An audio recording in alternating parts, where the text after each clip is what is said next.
Abra sua Bíblia lá em 1 Samuel, capítulo de número 4.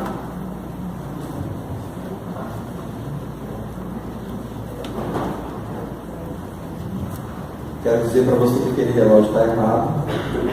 Então, não olhe para o relógio. Está errado aquele relógio. Amém?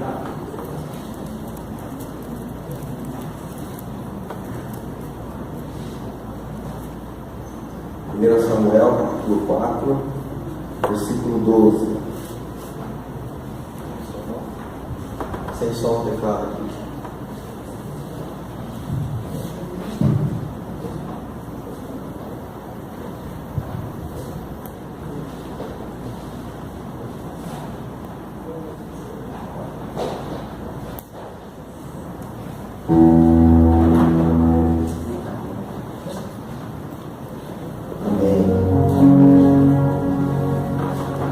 Primeiro Samuel, capítulo 4, versículo 12, diz assim: Então correu um homem de Benjamim, saindo das fileiras, e no mesmo dia chegou a Siló. Trazia rasgadas vestes e terra sobre a cabeça. Quando chegou, Eli estava sentado numa cadeira, ao pé do caminho, olhando como quem espera, porque o seu coração estava tremendo pela arca do Senhor. Depois de entrar o homem na cidade e dar as novas, toda a cidade prorrompeu em gritos.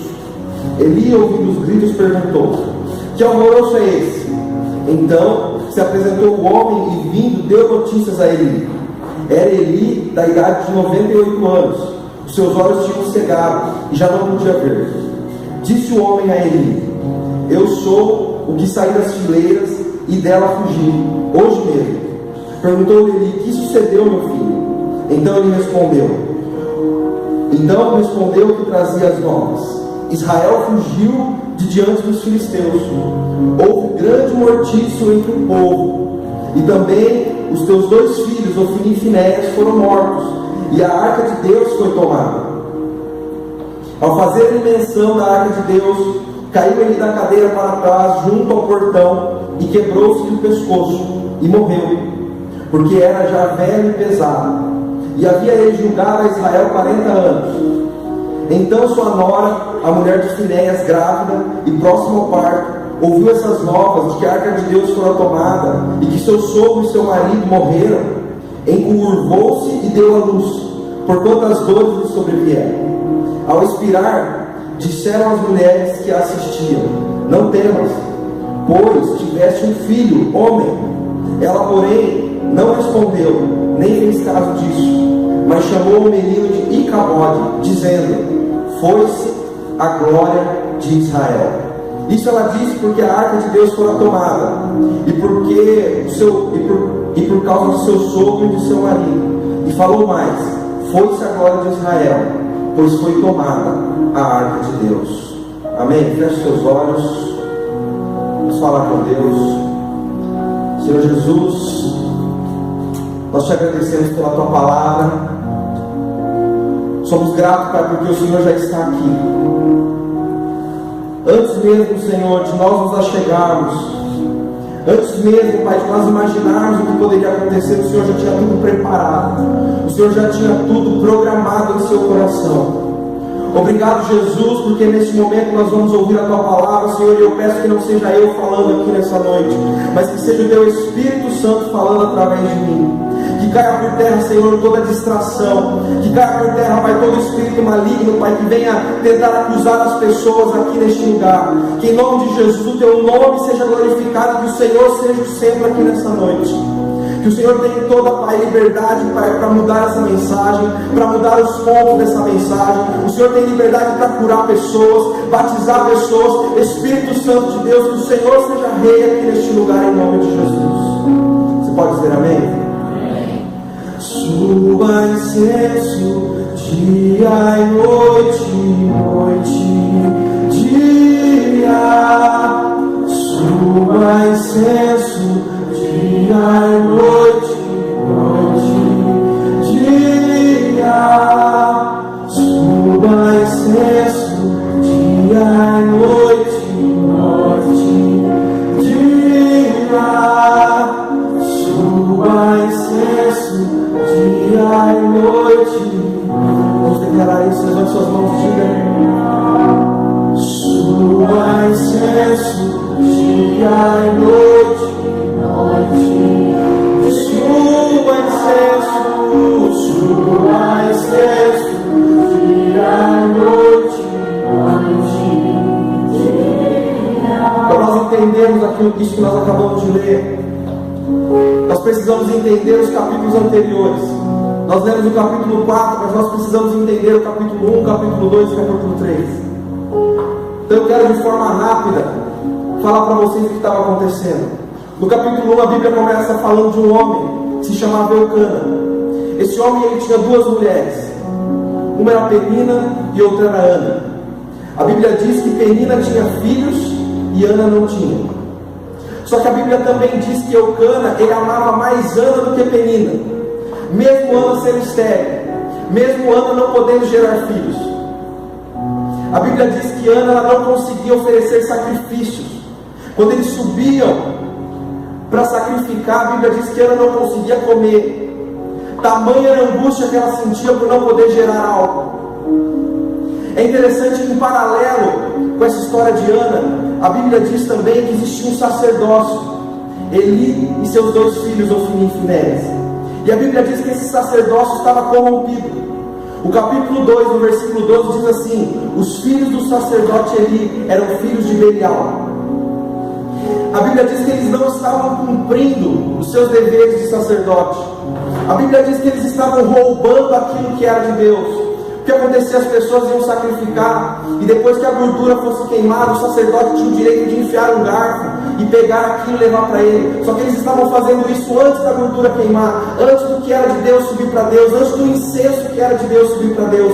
Eles estavam roubando a Deus, eles ameaçavam as pessoas dizendo: se você não deixar eu pegar antes da gordura queimar, você vai fazer isso à força.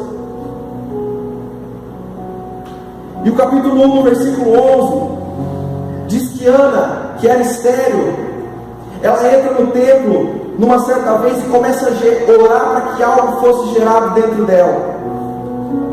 Sabe o que eu aprendo aqui? Que em tempos em que o sacerdócio está corrompido, Deus começa a levantar pessoas para clamar para que algo seja gerado. A Bíblia diz que o sacerdote olhou para Ana, porque ela estava mexendo a boca, não fazia som, ele olhou para ela e falou: essa mulher está bêbada. Talvez ele pensou: essa mulher está louca.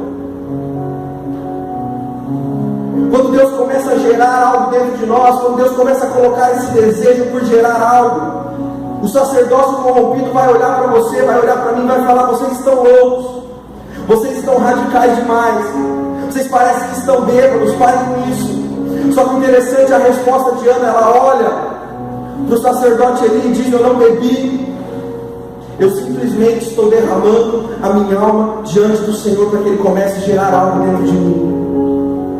O que eu quero dizer para vocês é que em tempos de sacerdócio corrompido, em tempos que Jesus não é mais o centro e o homem é o centro, em tempos em que o nosso ego está no centro, em tempos em que o mais importante é agradar pessoas do que servir a Deus, em tempos que o mais importante é se sentir bem, em tempos que o entretenimento é mais importante do que o avivamento, em tempos que aparentemente parece que a igreja está perdida, parece que os líderes perderam o temor, Deus começa a gerar algo dentro de pessoas estéreis.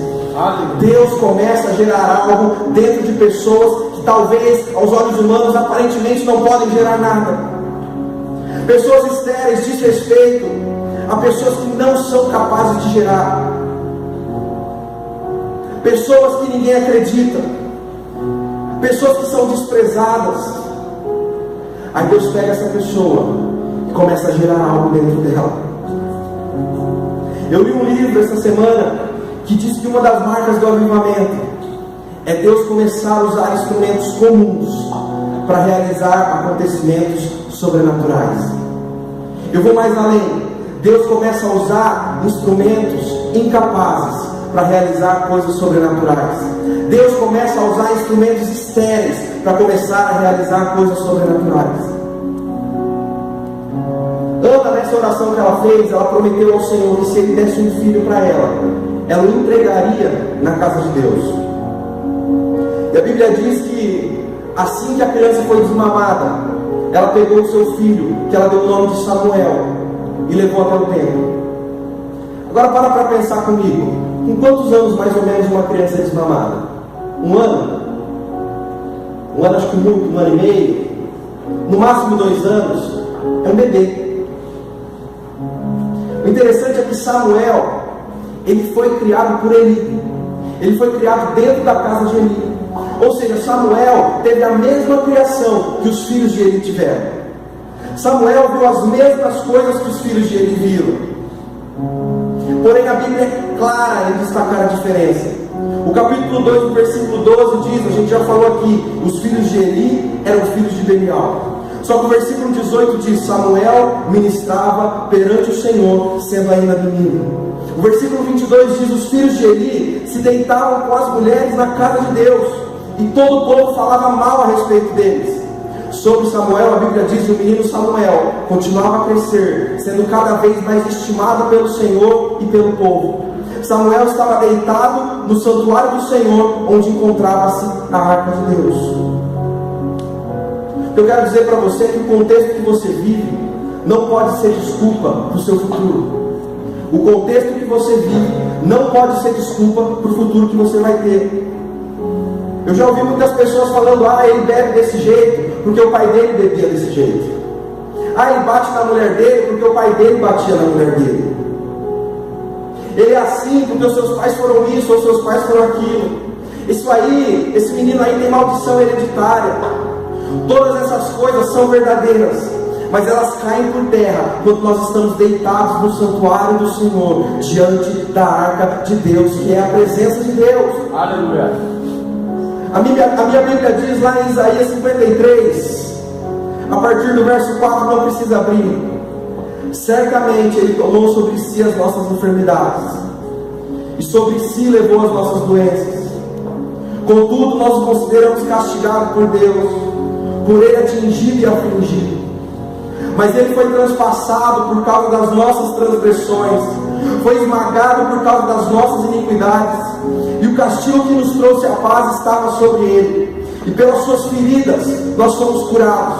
Todos nós, tal qual ovelhas, nos desviamos, cada um de nós se voltou para o próprio caminho, e o Senhor fez cair sobre Ele a iniquidade de todos nós. Ele foi oprimido, afligido, contudo não abriu a sua boca. Como um cordeiro foi levado para o matador, e como ovelha que diante dos seus tosqueadores ficou calado e não abriu a sua boca.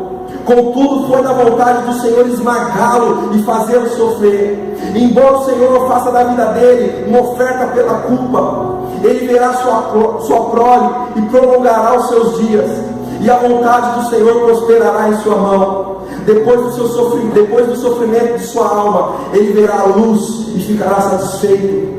Pelo seu conhecimento, meu servo justo justificará muitos e levará a iniquidade deles. Por isso, eu lhes darei uma porção entre os grandes, e ele dividirá os despojos com os fortes, porque ele derramou sua vida até a morte, e foi contado entre os transgressores. Pois ele carregou o pecado de muitos e intercedeu pelos transgressores. Sabe, queridos, nós estamos diante da presença desse Jesus que nós acabamos de ler. Não tem maldição, não tem o que seu pai fez, o que sua mãe fez ou deixou de fazer. Se você estiver diante da presença de Deus, Deus vai te usar. Aleluia. Deus vai te levantar. Feche seus olhos. Feche seus olhos.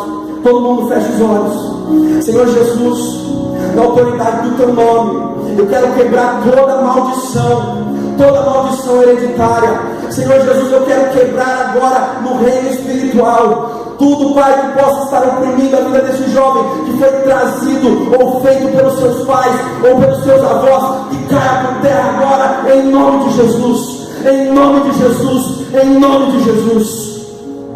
Você não é o que os seus pais foram, você não é o que seus avós foram, você é o que Deus te chamou para ser. Você é o que Jesus sonhou para você ser. Você pode dizer amém? Amém. Nos próximos capítulos, Deus faz algumas promessas contra a casa de Eli. Deus levanta um profeta, e esse profeta começa a falar que ele iria morrer, que os filhos iriam morrer, que eles não fariam mais parte do sacerdócio, dentre outras coisas. Mas o que chamou minha atenção é o que ele diz no versículo 35 do capítulo 2.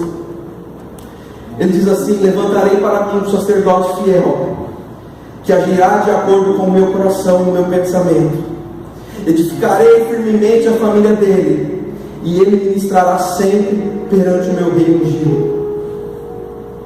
Por conta da fidelidade de Samuel estar na presença do Senhor, mesmo em meio à prostituição, mesmo em meio a roubos, mesmo em meio a profanações, em meio de todas as coisas que os filhos de Eli faziam, Deus já estava olhando para Samuel e dizendo: eu estou levantando uma geração diferente. Amém. Eu estou levantando uma geração que, apesar do mundo estar indo numa direção, o desejo deles é estar na minha presença. O desejo deles é que o verdadeiro avivamento aconteça. Eles querem queimar por mim, e eu vou enviar fogo para queimar a vida deles. Eu profetizo, queridos, que nós vamos nos levantar deste lugar como uma geração de Samuel. Aleluia. Eu profetizo que Deus vai olhar dos céus e vai nos ver deitados na casa dele, diante da presença dele. Sabe, eu não quero me importar se os outros estão se prostituindo, eu não quero me importar se o meu amigo da escola está deitando e dormindo com a namorada dele. Não me importa. O que eu quero é estar deitado na presença de Deus. Aleluia. É isso que eu quero. Talvez você está pensando assim: mas eu não posso ser essa geração de Samuel. Eu não tenho conhecimento suficiente, eu não oro o suficiente, de maneira alguma eu sou esse Samuel, ou vou fazer parte dessa geração de Samuel. E o mais lindo é o que diz o capítulo 3, depois que o profeta profetizou. No capítulo 3, versículo 7 diz assim: ora, Samuel ainda não conhecia o Senhor, a palavra do Senhor ainda não lhe havia sido revelada. Vocês conseguem entender? O profeta disse: eu vou levantar um cara, que vai ser um sacerdote. Esse cara nem imaginava. Sabe, tem pessoas aqui que nem imaginam, que nem sonham, mas Deus vai te levantar como sacerdote. Talvez você ainda não conhece, talvez você ainda não sabe, talvez o Senhor ainda não tenha se revelado a você, mas Deus vai levantar. Ele vai levantar. Se você acha que ainda não conhece o Senhor, que a palavra ainda não foi revelada a você, nessa noite Jesus só está procurando pessoas que têm o coração queimando por Ele. É só isso que você precisa: ter o desejo de estar na presença de Deus. E finalmente nós chegamos no capítulo 4. Porque o que eu quero falar com vocês hoje é sobre a presença de Deus. O tema dessa mensagem é a presença de Deus. O início do capítulo 4 começa a dizer que Israel lutou contra os filisteus numa guerra e 4.000 homens foram mortos.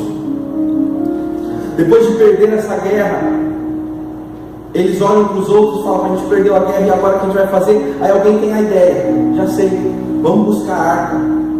Vamos buscar a arca de Deus. A arca simbolizava a presença de Deus. E eles buscam. A Bíblia deixa claro que Ofni e Finéias, aqueles dois sacerdotes que nós falamos, foram buscar a arca junto. Quando a presença de Deus chegou, quando a arca chegou, a Bíblia diz que teve muito barulho. As pessoas ficaram muito felizes. Eles fizeram tanto barulho que os filisteus que estavam acampados do outro lado sentiram medo. Só que o fim dessa história não é o fim que nós pensamos que tem. A Bíblia diz que mesmo com a presença de Deus, eles perderam a batalha. E ao invés de perder 4.000 homens, dessa vez eles perderam 30.000 homens. E além de perder 30.000 homens, a arca foi roubada. Agora fica o questionamento: sem a arca, sem a presença de Deus, eles perderam 4.000. E agora com a arca, com a presença de Deus, eles perderam 30.000. Por quê? A resposta é porque fazer a coisa certa com a motivação errada não atrai a aprovação de Deus. Eu vou repetir: fazer a coisa certa com a motivação errada não atrai a aprovação de Deus. E nessa primeira parte nós podemos tirar algumas lições. A primeira delas é que a presença de Deus deve ser a nossa primeira e a nossa única opção. Eles tiveram que perder a guerra para se lembrarem que eles precisavam da presença de Deus. A presença de Deus, ela tem que ser a nossa única opção de vida. Moisés, chegou um tempo que Deus virou para ele e falou assim: olha Moisés, vocês podem ir, eu não vou com vocês, vocês podem ir, vocês vão, vai lá, vai ter bênção, eu vou abençoar vocês, vai ter milagre, eu vou operar milagre, vocês vão vencer as batalhas contra todos os povos, vocês vão entrar na terra que eu prometi, vocês vão entrar, até anjo vai ter, vocês vão ver anjo, olha que coisa linda, vai ter anjo. Só que eu não vou com vocês, eu não vou com vocês.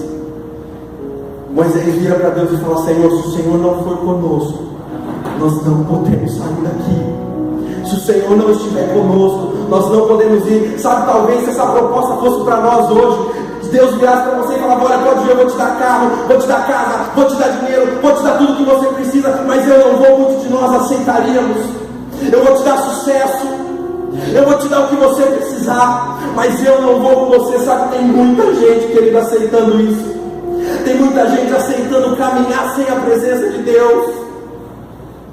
Nós temos que dizer: sem ti eu não irei, sem ti eu não irei, sem ti eu não irei. Sabe, o Senhor pode estar difícil, pode ficar apertado, as coisas podem, a gente pode não vencer todas as batalhas, mas sem ti eu não irei.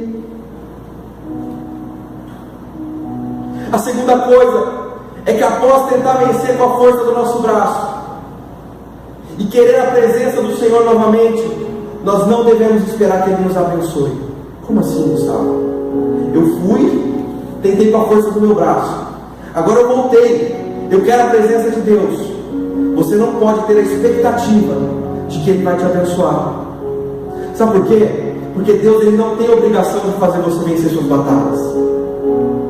Simplesmente porque agora o bonito resolveu voltar para a presença de Deus, você acha que Deus tem que abrir a janela do céu sobre a sua vida?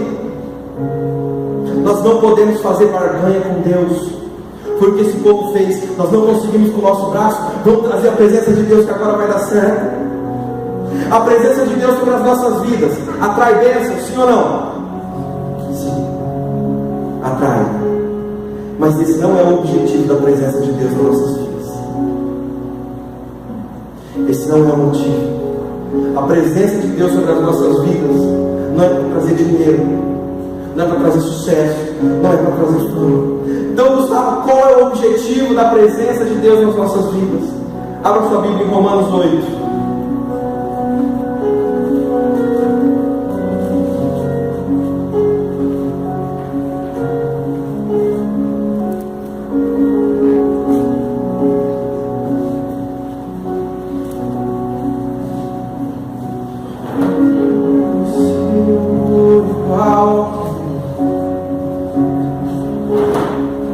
Romanos 8, versículo 18, diz assim: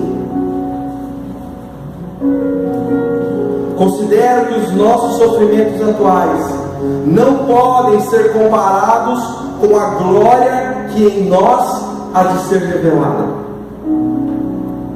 Eu pergunto para vocês: aonde a glória vai ser revelada?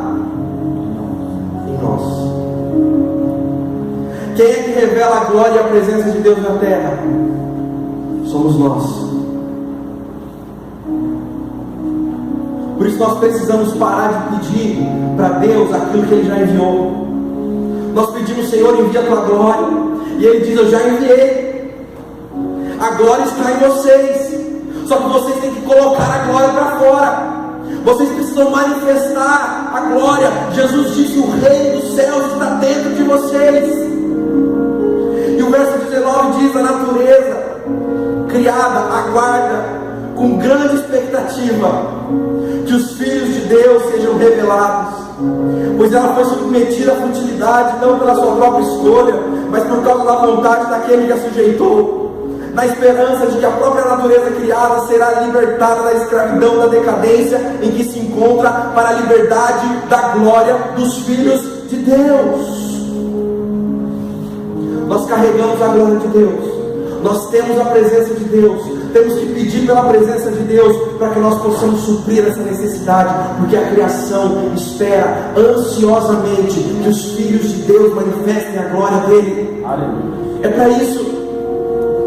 Nós carregamos a presença de Deus para transformar a terra. O problema é que nós estamos sentados aqui na igreja esperando ir para o céu. A gente faz tudo certinho para ir para o céu. Estamos aqui sem pecado. Não pode olhar no olho, não pode pegar no pé, não pode fazer, eu não faço. Se der vontade, está amarrado. O sangue de Jesus tem poder.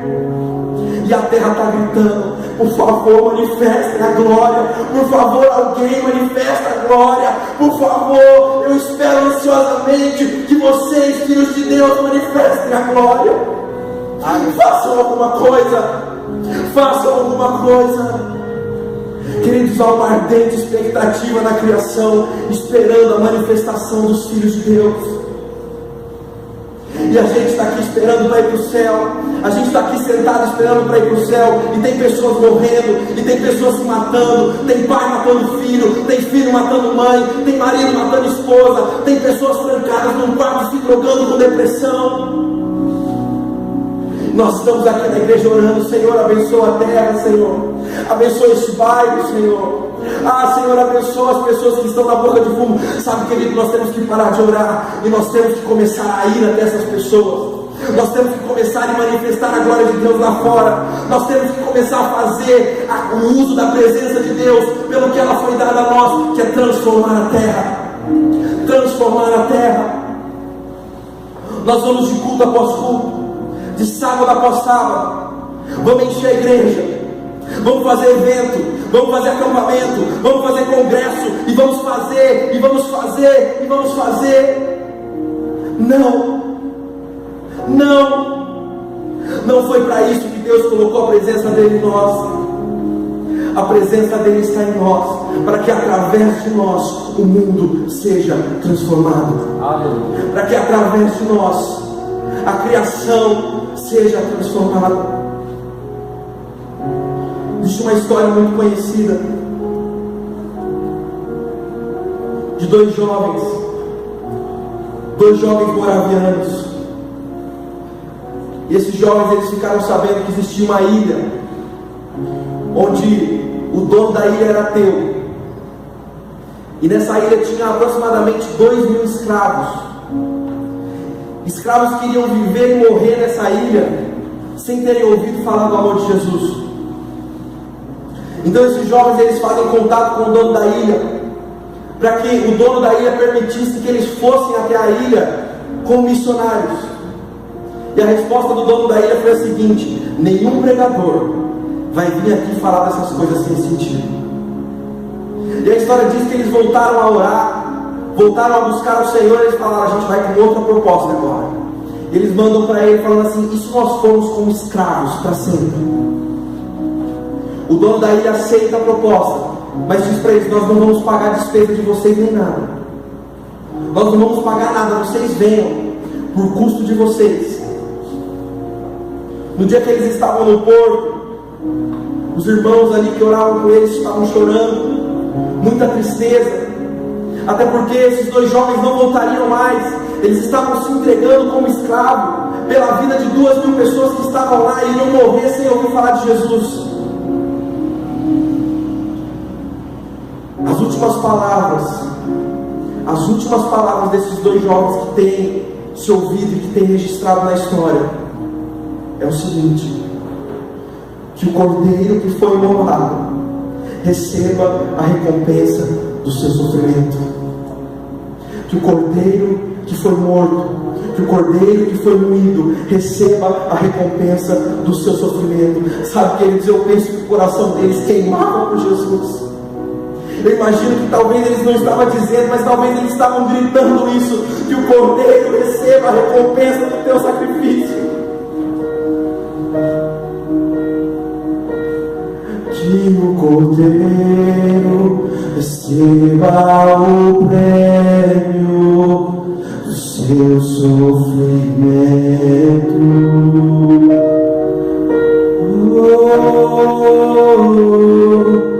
Que o cordeiro receba o prêmio do seu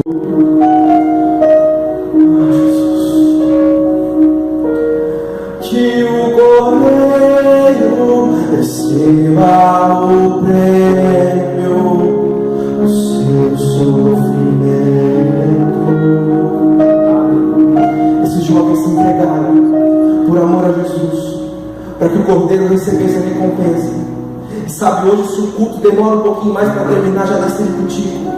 Se o culto atrasa um pouquinho, já começa: ô Jesus, olha o relógio, tá na hora de acabar o culto, esse homem não vai parar de falar. Hoje se fala em vigília. O que é vigília? O que é oração? Sabe por que nós trocamos o tempo que deveria ser dado a Deus por qualquer outra coisa que pareça aparente, que pareça mais interessante, que pareça mais atraente? Sabe, o Paulinho falou aqui, e na hora que ele falou, veio isso no meu coração. Ele trabalhou, ele saiu, ele fez as coisas dele, mas ele disse: eu vou para a casa do Senhor, porque lá é o melhor lugar que eu posso estar.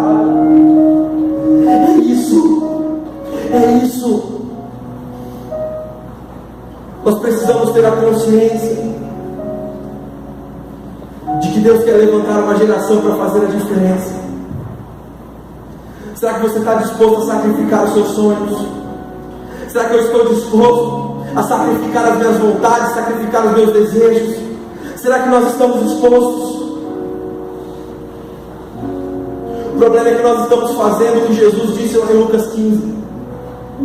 Lucas 15 diz que tinha um homem caído e o sacerdote passa de largo. Aí vem o levita e o levita passa de largo também. E eu te pergunto, por que o levita e o sacerdote passaram de largo? E a resposta é porque eles trabalhavam no templo. E para eles, o que acontecia fora do templo não era responsabilidade deles. O que acontecia fora do templo não era trabalho deles.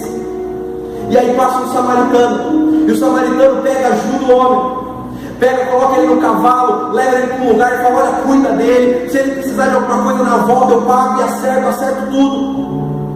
Sabe por que o samaritano fez isso? Porque o samaritano não tinha templo. O samaritano, ele adorava no monte. A concepção do samaritano não estava em ficar preso em 4 paredes. Por isso que a mulher samaritana, quando ela encontra Jesus, ela olha para Jesus e fala assim: Jesus, a gente adora no templo ou a gente adora no monte? Porque os judeus dizem que nós temos que adorar no templo, só que nós achamos que nós temos que adorar no monte. E a resposta de Jesus é: olha, minha filha, vai chegar um tempo que os verdadeiros adoradores vão adorar em espírito e em verdade. Vai chegar um tempo que os adoradores vão reconhecer o que eu quero, e o que eu quero é salvar a todos, mas eu preciso que os adoradores comecem a manifestar a minha glória na terra. Nós precisamos parar de discutir se vamos adorar aqui ou ali. Para o judeu só funcionava adorar no templo, para o samaritano só funcionava adorar no monte. As pessoas acham que o que faz diferença é a música que cantamos, é a palavra que pregamos. O que faz diferença, querido, é para quem nós fazemos todas essas coisas, para quem estamos cantando, para quem estamos pregando. Tem pessoas que dizem até assim: nossa, aquela música me toca. O que tem que te tocar não é a música, o que tem que te tocar é a presença do Deus Altíssimo que se faz presente aqui neste lugar. Nós precisamos parar de achar que sabemos um método para atrair a presença de Deus. Porque às vezes nós achamos: vamos cantar Judson de Oliveira, Antônio Cirilo e Jason Lee Jones. Meu Deus, a presença de Deus vai se manifestar. Quero te dizer que não é um método. O homem que achou que era um método não entrou na terra prometida. Deus vira para Moisés e fala assim para ele: Moisés, fere a rocha que vai sair água. O que Moisés faz? Fere a rocha e sai água. Glória a Deus. Depois, em Números 20, acontece a mesma situação. O povo está sem água. Talvez Moisés pensou: isso aí eu sei resolver. Esse negócio de o povo está sem água, não tem água e tem uma pedra, isso eu sei resolver.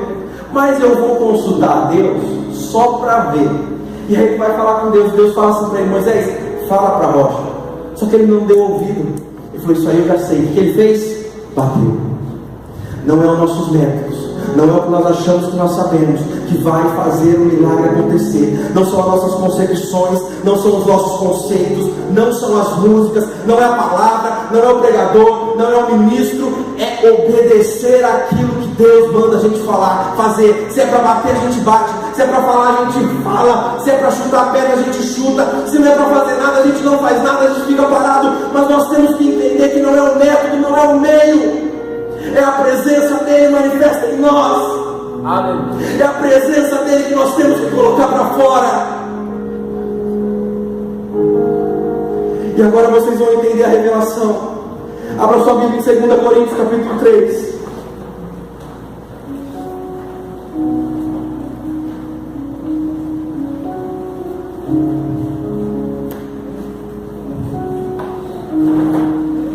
Deus falou isso comigo ontem à noite aqui na vigília.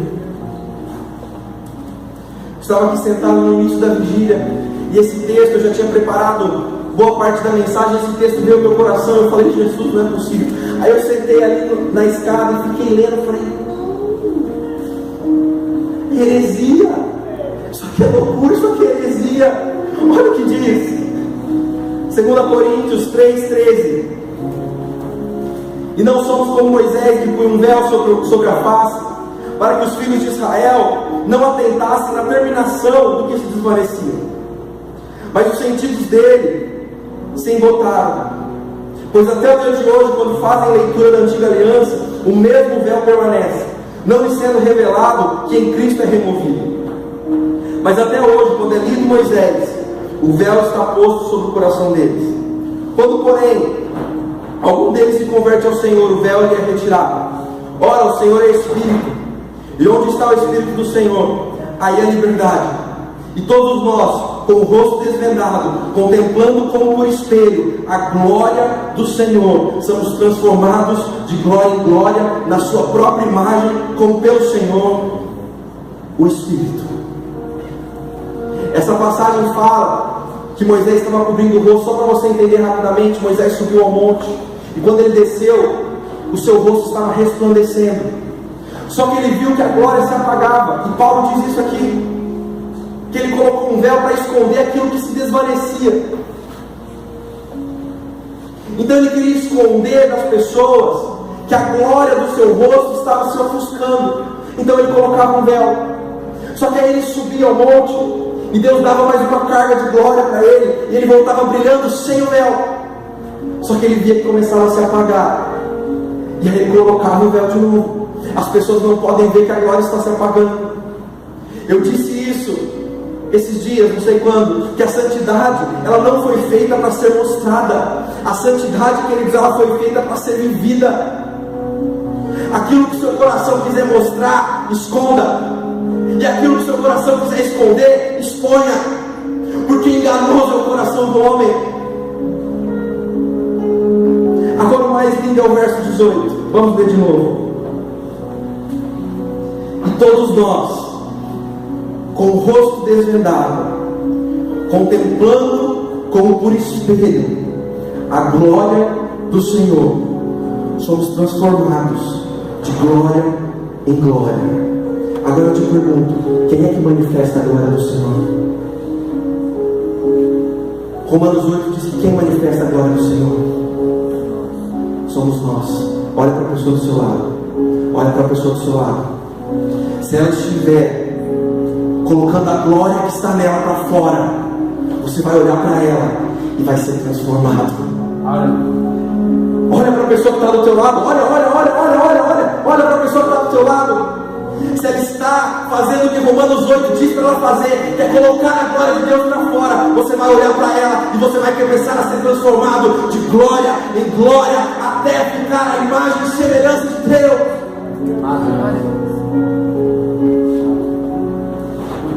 É isso que nós precisamos. Nós precisamos sair para fora, colocando a glória de Deus para fora, porque as pessoas vão olhar para você e vão começar a ser transformadas.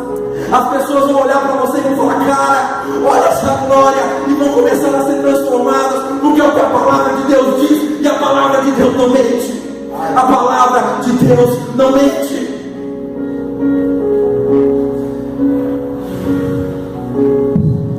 Será que você pode adorar esse Deus? Será que você pode fechar os seus olhos e adorar por alguns minutos? Uma adoração espontânea. Uma adoração espontânea, sabe? Não se prenda a letra, não se prenda a música. Feche seus olhos, levante suas mãos e faça uma adoração espontânea para Deus. Te adoramos. Te adoramos. Santo, Santo. A glória seja dada a Ti.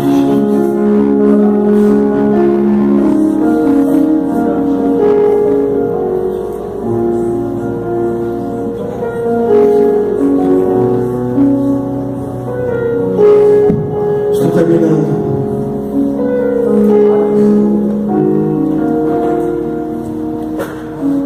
A grande pergunta é: e se eu fiz como aquele povo que utilizei a presença de Deus de forma errada? E se eu fiz como aquele povo que quis atrair a presença no momento errado, que fiz a coisa certa com a motivação errada, e a presença se foi, e a presença foi roubada? O que eu faço agora, Gustavo? Se na minha vida eu estou vivendo o Icabode, foi-se a glória de Deus na minha vida. O que eu faço agora? A primeira coisa é que de nada adianta trazermos a presença de Deus para as nossas vidas se não matarmos o Ofni e Finéias que está dentro de nós. De nada adianta queremos trazer a presença de Deus para as nossas vidas se o Ofni e Finéias não morrerem. De nada adianta o nosso barulho se o Ofni e Finéias ainda estiverem vivos. Sabe, o barulho que Deus quer ouvir nessa noite não é um som de festa. O barulho que Deus quer ouvir nessa noite é um som de arrependimento. Mas Gustavo, se minha alma está gritando neste momento, Icabode, foi-se a glória. E se eu estiver vazio da presença, e se eu estiver sedento, se eu estiver seco, se eu estiver com fome, deixa eu perguntar para você: quantos aqui não são batizados com o Espírito Santo? Levante sua mão sem vergonha. Quantos não são batizados com o Espírito Santo? Temos algumas pessoas. Fique tranquilo, você vai sair daqui carregado pela presença de Deus. Você vai sair daqui dessa noite carregado. Deus vai te pegar, Deus vai te queimar, Deus vai te batizar, Deus vai te restaurar, Deus vai. Se coloque de pé.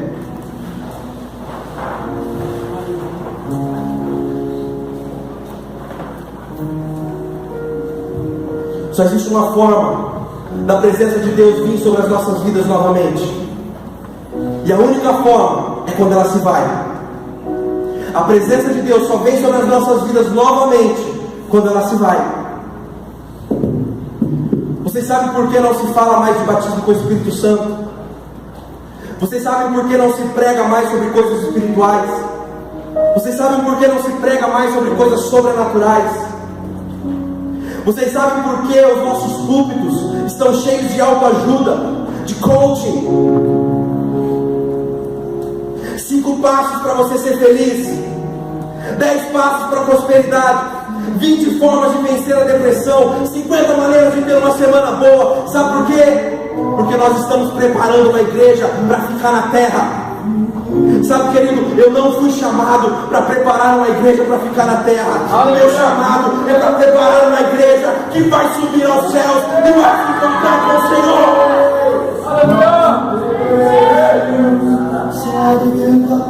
O meu chamado é para preparar uma igreja que vai ser cheia do Espírito Santo e que quando chegar no céu vai encontrar o Senhor, e a adoração vai ser normal, porque aqui eles já ficaram santo, santo, santo, santo.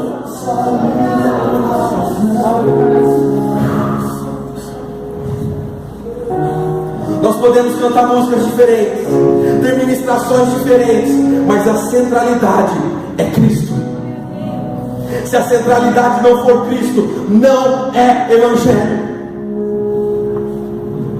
Eu li esses dias algo interessante, o testemunho de um senhor à beira da morte, e ele dizia, ele explicava Porque as pessoas antigamente não batiam palma dentro da igreja. Hoje pra gente aquela igreja é fria, nem bate palma. Só que ele explicou. Ele disse que as palmas correm o risco de ir para quem está no altar. As palmas correm o risco, por mais que sejam para Deus, mas de quem está no altar receber. Então ele falava o seguinte: a gente preferia só dar glória a Deus, porque glória a Deus não tem erro, só existe um Deus. Então nós não batemos palma, nós glorificamos a Deus. Aleluia.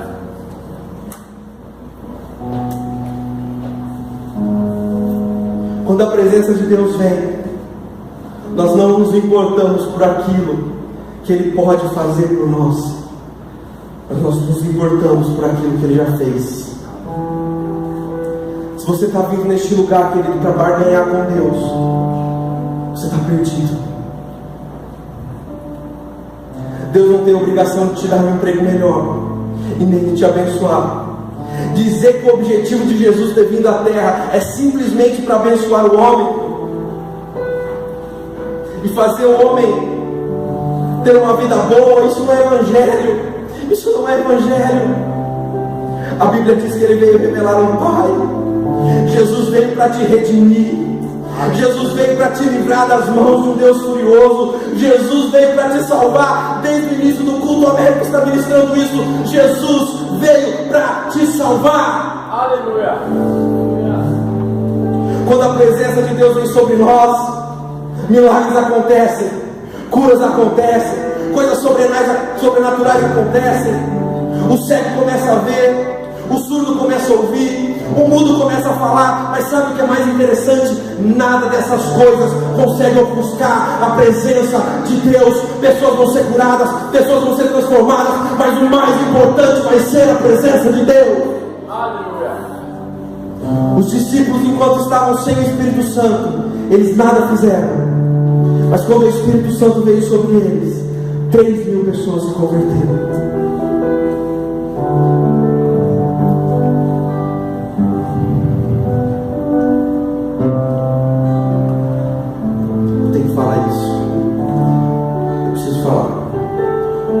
Tem uma vida para conduzir a presença de Deus, ou é melhor você não querer tocá-la? Ou você é habilitado para conduzir a presença de Deus, ou você vai morrer. A Bíblia diz que Davi foi buscar a arca e colocou em cima de carros de boi. Só que a presença de Deus não deve ser conduzida em carros de boi, ela deve estar nos ombros do levita.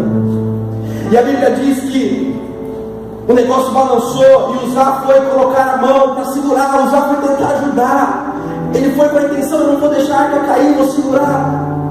E morreu. Sabe, querido, ou você é habilitado para conduzir a presença de Deus, ou você não é. Sabe aquele negócio, eu apenas participo, eu só quero ajudar nisso ou naquilo, eu não quero responsabilidade, eu não quero pagar o preço, mas eu quero conduzir a presença. Esse tipo de pensamento gera morte. Evan Roberts, ele conta em um dos seus livros, ou alguém conta falando dele, que ele se converteu com 13 anos. E um diácono chegou para ele e falou assim: Evan, você não pode perder nenhum culto, porque se você perder o culto, pode ser que a presença de Deus venha e você não esteja aqui. Se você perder o culto, pode ser que o Espírito Santo venha e você não esteja aqui.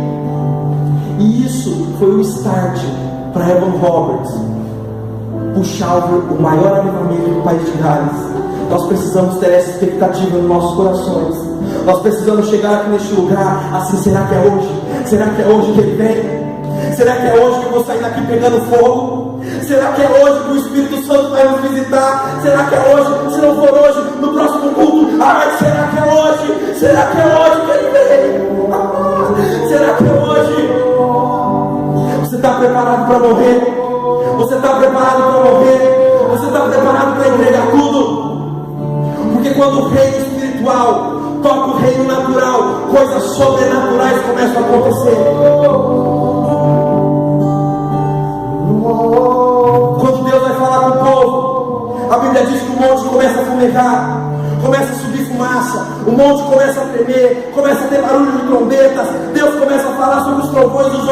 olham para Moisés e falam: Moisés, não deixa Deus falar com a gente não.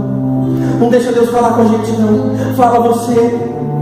Porque se Deus falar, nós vamos morrer. Se Deus vir, nós vamos morrer. Queridos, precisamos estar preparados para morrer. Precisamos estar preparados para enterrar os nossos sonhos para o Evangelho, para que o Cordeiro receba a recompensa do seu sofrimento. São 3 coisas que nós aprendemos na conferência para que a glória de Deus se manifeste: fome, disponibilidade e revelação. Eu vou repetir: fome, disponibilidade e revelação.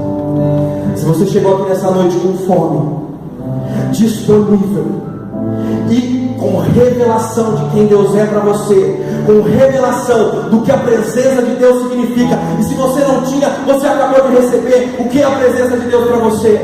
Eu quero que todos, sem exceção, venham até o altar, porque eu sou o primeiro a estar aqui. O Espírito Santo vai nos visitar nessa noite.